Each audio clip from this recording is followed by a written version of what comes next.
Hello everybody and welcome back to my channel. My name is Kitty Mary and today is the annual how far in the process am I with filling my legs with tattoos. I'm gonna work on the title, that's a working title for sure. But this is the annual tattoo update tattoo tour where I want to show you the work that I had done this year.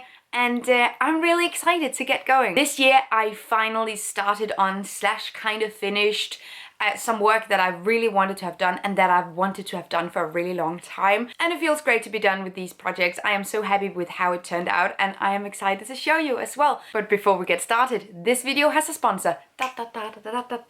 This video is sponsored by Skillshare and this is the last sponsored video by Skillshare in 2021. Thank you so much for sponsoring me throughout this entire year. That's been really great. If you don't know Skillshare, you haven't watched a whole lot of my videos, but still, it's an online learning community with thousands of different courses, and I have used Skillshare for so many different things, for fitness, wellness, and martial arts, for creativity and for management, and for organizational purposes. There's so many really cool courses that I would love to highlight, but specifically for this video as well, what I thought could be really cool to talk about is painting, drawing, and being creative. Because this year I had some of my own work tattooed, because this year was the year that I really got into drawing again. So the course I really want to highlight is called Becoming Creative, an Artistic Guide to Creativity. Also, the first 1,000 people to click the link in my description will get a free trial of Skillshare Premium. So thank you so much to Skillshare for sponsoring this video. Now let's get into the tattoos I got this year. So the first tattoo I want to show you, I actually got last year, but I filmed last year's video in late November and I got this in early December. So it didn't really make the cut last year, so I want to show you now. Also, when talking about tattoos, you can see the name of the tattoo artist on the screen, and I'll also leave their socials down below if you want to check them out. Okay, so the first thing I got was a shell. I love this to bits. There's not really a huge meaning behind it, but I really liked the style of this tattoo artist, which is very like finer lines. There's a lot of shadowing going on, and because a lot of my tattoos are really harsh with big thick lines, I like to break that up sometimes with having something that looks a little finer or a little bit more dainty and a little bit more realistic as well. It was a weird space to fill out with something meaningful because it was a little oddly shaped.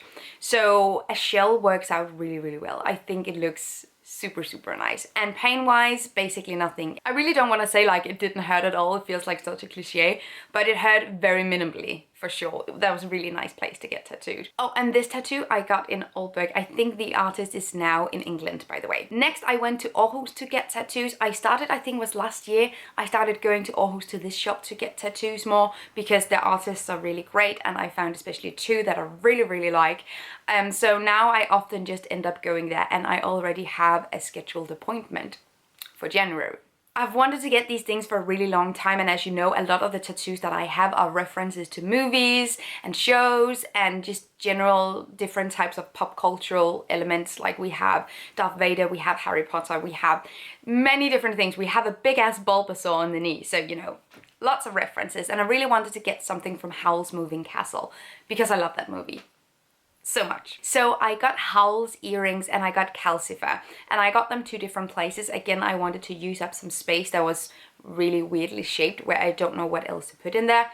And also I have really been trying to work my way around the legs and not just go for something on the front. So the earrings are sort of halfway around the inside of the knee, which was a little bit of a spicy location for a tattoo, not gonna lie, but it looks so great. And this artist, she has a lot of really thick black lines, and I think it looks absolutely gorgeous. The calcifer one is so cute. I love him so much, but also a little bit of a spicy spot for sure.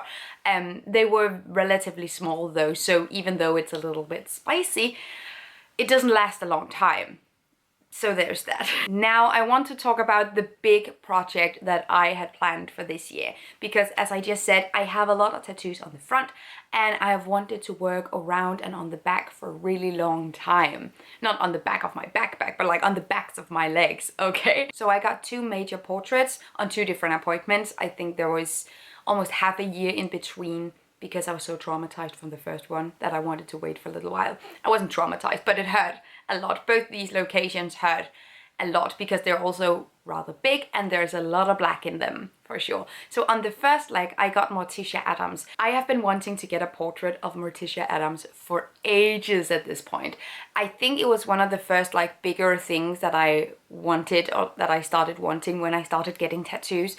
And for a long time, I didn't do anything about it, then I forgot a little bit about it, and then I thought about it again. You know how you can sort of go like, oh, I really want to get that done. And then you focus on other things and you forget it. And then suddenly you remember that you really want to do this. And I thought it could be a pretty cool motif to get on the back of my leg as well. So I didn't want to get anything like done that I've seen before. I didn't want to get anything done that was like one-to-one from the show or from the movie.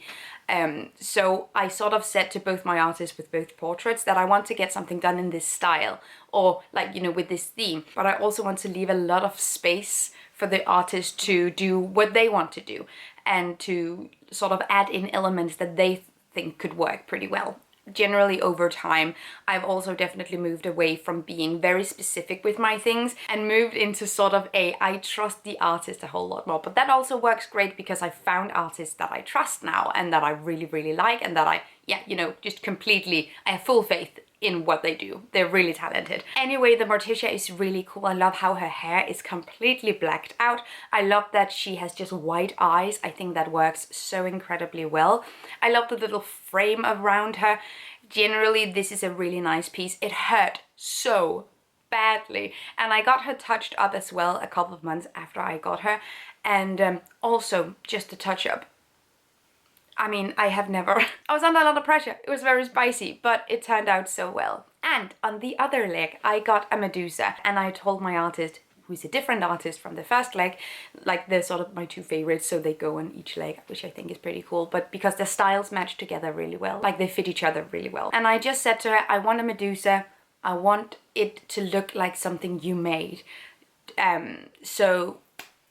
And she came up with this incredibly beautiful 20s flapper girl inspired looking Medusa. And I love her because at first glance, she doesn't look like a Medusa like right off the bat. It's not like the classic poses or like the classic expressions of her. She also matched it with the other portraits, so her eyes are also white, and I don't know, it's just a fun detail, but the shadow on the lip on these portraits are reversed, so one of them has like a dark upper lip and the other one has a dark lower lip. They work really well together. I feel like for me it would have been waste of space to get smaller bits and bobs, small fillers done in such a good space. So I knew I wanted bigger tattoos, but overall I do like smaller tattoos more and having them sort of overlap, which I love. Nailed it. And especially for the Medusa one, I think it looked really, really cool. Now these were my two bigger projects, but I also got 3 smaller things that I'm also really excited about, because these smaller things was something that I drew up myself. And this year I have done a lot of commission work for other people's tattoos. So when I started drawing more this year, I also posted more about my drawings on social media, and more people asked me if I could do commission work for them and for their tattoos. So thank you so much for that. I think that's super, super cool. And now I got some of my own things. Obviously didn't tattoo them myself.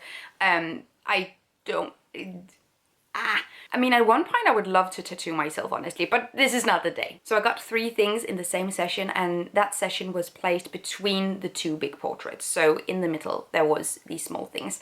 And one is a safety pin, and once again this fills up a really awkward space where I don't know what else I would have put there. And I love safety pins. It's also a little bit of a callback to my emo days. I love me a safety pin and how that looks and how it looks like it's under my skin. I think that's a really cool effect, and it's such a small thing, but I'm really, really happy with it. Then last summer I drew a little ring. This was just a doodle I did while I was on vacation. It's actually the ring that I'm wearing right here, and I'm giving my mom a similar looking ring for Christmas with our initials in it. Not a lot of meaning either, just I think it looks really nice, and now that I'm giving a ring like that to my mom, suddenly there is some meaning there. And honestly, I feel like that's one of those instances where tattoos doesn't necessarily mean the same thing when you get them as they end up meaning later in life, or things they end up representing that you couldn't have foreseen. And lastly, I got a storm in a jar. This is actually one of the designs that me and Mala Clothing, we did a clothing collaboration on, where we took secondhand t-shirts. I made some drawings, we hand printed them on these t-shirts, and that was sort of like a secondhand limited edition collection. We're also going to do another one because this first one sold out in literally hours. I was flabbergasted. I wanted to commemorate sort of that experience and that whole working process as well, and I think it looks really, really nice. So now I have a storm in a jar. That's it. In terms of sustainability, tattoos is definitely one of the things that I do, or I guess the thing that I do that creates the most trash sort of in my everyday life. So things I do to try and combat this amount of waste is getting several things done at the same time, not going in and having just a tiny little safety pin done. But if I have the option to for that specific appointment, I want to add more things. Obviously there is plastic related to it because it has to be sterile, it has to be safe and hygienic. And I would say I don't do it very often, but as you can see from these videos, I do it more often than the average person. I do, however, feel very passionately about it, and having tattoos has helped me so much with body image and with body autonomy and with dysmorphia, and just it's something that I definitely wouldn't give up. I am so much more willing to give up so many other things and then just leave this specific bit alone. I hope to see more responsibility from the industry in the future, and I hope to see more innovation in this field as well in terms of sustainability. That would be really cool. I know there are, for instance, some tattoo supplier manufacturers that make plant-based single-use products instead of petroleum-based single-use products. So that's something that can take the load off the emissions, the production emissions specifically. If you want to know more about bioplastic, I have an entire video about that that sort of shows where the impact is reduced and where it isn't. Anyway, that is sort of some of my thoughts related to getting tattoos, and I hope that you like this video. I don't do a lot of tattoo content, and I think I've reduced it to just basically this one video a year where I sort of just talk about everything and how everything is going and whatnot. And this was this year. Let me know down below if you have any plans or if you have gotten any tattoos that you really, really like this year. Also let me know which one of mine that you seem to like the best. I actually think that could be pretty interesting to hear what you guys think. Also a big thank you to Skillshare for sponsoring this video. You guys, you're the best. And remember to check out the link down below. Also, please subscribe to this channel if you haven't already. That would make my day. And overall, just take good care of yourselves and see you guys next time. Bye. Thank you so much for watching this video, and also a special thank you to my Patreon supporters. You guys help me create green, zero waste content, and I love you guys. You can find the links to my social media accounts down below and the link to my Patreon on this screen. Bye!